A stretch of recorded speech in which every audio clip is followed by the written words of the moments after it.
কাঁঠাল কাঁঠাল যেটা ফুলের খাবো কি এটা মানে কেটে কেটে বার করতে হচ্ছে। আমাকে একটা পা দিস না। বন্ধুরা দেখো সব কাটাকুটি শুরু করে দিয়েছি ফল টল। আর আজকে যাব পুজো তলায়।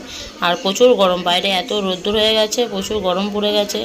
তো যাই হোক, ষষ্ঠী তলায় যেখানে পুজো হয় সেটা তো আমাদের বাড়ির পাশে, বাড়ি থেকে বেশ দেখা যায় গাছটা।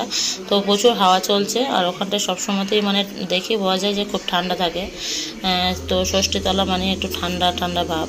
তো চলে এসেছি এখন দেখো পুজো তলায়। আর পুজো তলায় এসেছি কিন্তু অনেকক্ষণ আগেই আমি। তো আমার পুজো হয়ে গেছে।